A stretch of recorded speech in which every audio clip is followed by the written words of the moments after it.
ఈరోజు కథైతే మరీ అంత ఇంట్రెస్టింగ్ ఏం లేదు. సో అందుకని నేను సింపుల్గా షార్ట్ కట్లో చెప్తాను. కామాక్షి, ప్రభావతి ఇంకా తన స్టూడెంట్ ఉంటుంది కదా, ముగ్గురు కూడా మాట్లాడుకుంటూ ఉంటారు. ఇక తను మీనా మీద రెచ్చగొట్టి చెప్తూ ఉంటుంది. ఒళ్ళు తగ్గించాలి, అలాగే మీనా కూడా మీరు చెప్పిన మాట వినేలా చేయాలి అని చెప్తూ ఉంటుంది. ఖచ్చితంగా చేస్తానని, ఇది నా ఛాలెంజ్ అని చెప్పేసి ప్రభావతి ఉంటుంది. ఇలాంటి ఛాలెంజ్లు ఇంతకు ముందు కూడా చూశాను, చేసి చూపించండి అని చెప్పేసి తను అనగానే ప్రభావతి ఇక చాలా కోపంగా అక్కడి నుంచి బయటకు వెళ్ళిపోయి వెంటనే కూడా మనోజ్కి ఫోన్ చేస్తుంది. డైట్ చేయాలనుకుంటున్నానని, ఎవరిదైనా నెంబర్ ఉంటే కాంటాక్ట్ ఇవ్వమని చెప్పేసి చెప్తుంది. ఇక మనోజ్ కూడా వెటకరంగా మాట్లాడుతూ ఉంటాడు. ఇది ఒక రోజైనా 2 రోజులు అని చెప్పేసి అంటూ ఉంటాడు. ఇక్కడ కూడా కాన్వర్జేషన్ కాస్త బాగుంటుంది. నెక్స్ట్ సీన్లో అయితే రోహిణి వాళ్ళమ్మ రోహిణికి ఫోన్ చేస్తుంది. ఇక స్కూల్లో పేరెంట్స్ మీటింగ్ ఉంది, నువ్వు రావాలి, ఖచ్చితంగా రావాలంట, లేదంటే వీడియో కాల్ అయినా చేసి నీ ఫేస్ చూపించాలంట అని చెప్తుంది.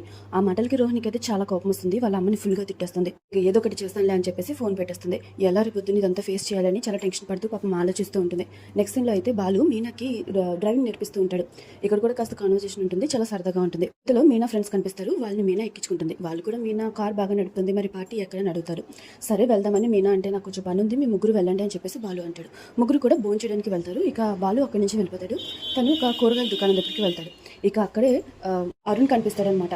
ఇక అరుణ్ని రెచ్చగొట్టేలాగా మాట్లాడుతూ ఉంటాడు. బాలు, నా గురించి కదా మాట్లాడుతున్నావు, వచ్చిన పని చూసుకుని వెళ్ళు, రెచ్చగొట్టద్దు అని అరుణ్ అంటాడు. లేదు, మీరు కేవలం ఒక కార్ డ్రైవర్ అనుకున్నారు, కానీ ఈ కార్ డ్రైవర్ మిమ్మల్ని ఈ రోజు ఇలాంటి పరిస్థితి తీసుకొచ్చాడు అని చెప్పేసి ఇక బాలు మాట్లాడుతూ ఉంటే అరుణ్కి చాలా కోపం వచ్చి బాలు కాలర్ పట్టుకుంటాడు. బాలు వదలమని చెప్పినా తను వదలడు. ఇక బాలు వెనక్కి తోయడంతో అనుకోకుండా అరుణ్ కాలర్ పాకెట్ ఉంటుంది కదా, అది చిరిగిపోతుంది అనమాట. అరుణ్ చాలా అవమానంగా ఫీల్ అవుతూ ఉంటాడు. ఇక బాలు, సరే ఇదంతా గొడవలో కామనే, అయినా ముందు నువ్వు నా మీద చేవేసావు అని చెప్పేసి బాలు అక్కడి నుంచి వెళ్ళిపోతాడు. ఇక అరుణ్ అయితే చుట్టూ చూసుకుంటూ ఉంటాడు. ఇదంతా చాలా ఇన్సల్ట్గా ఫీల్ అవుతూ ఉంటాడు. నెక్స్ట్ సీన్లో అయితే బాలు ఇంటికి వస్తాడు. మీనా అయితే టిఫిన్ చేస్తుందన్నమాట.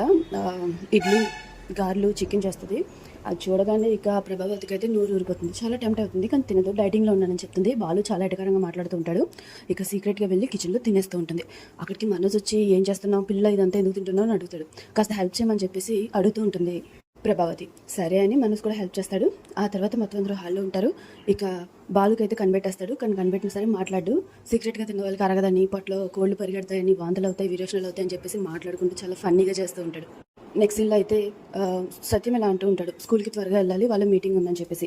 ఇక తనైతే కంగారు పడుతూ ఉంటుంది రోహిణి. అవును కదా, ఎలా వెళ్ళాలి నేను ఇవాళ అని అనుకుంటూ ఉంటుంది. బాలు మిన్న కూడా స్కూల్కి వెళ్దాం అనుకుంటారు చింటూని చూడడం కోసం. ఇదంతా విని రోహిణికి అయితే చాలా కోపం వస్తుంది. నెక్స్ట్ ఇల్లు అయితే చింటూ వాళ్ళ అమ్మమ్మ ఇద్దరు కూడా రోడ్డు మీద వెళ్తుంటారు. వాళ్ళకైతే స్కూల్కి వెళ్ళడానికి ఆటో దొరకదు. డైలీ వచ్చే ఆటో ఏమో ఆ రోజు రాదనమాట. సో చింటూ ఒక ఆటోని ఆపడానికి సడన్గా ఒక కార్ దగ్గరికి వెళ్తాడు. కార్ దగ్గరికి వెళ్ళి సడన్గా ఆగిపోతాడు. ఆ కార్ గుద్దేపోతుంది అనమాట. అందులో నుంచి అయితే మనోజ్ దిగుతాడు.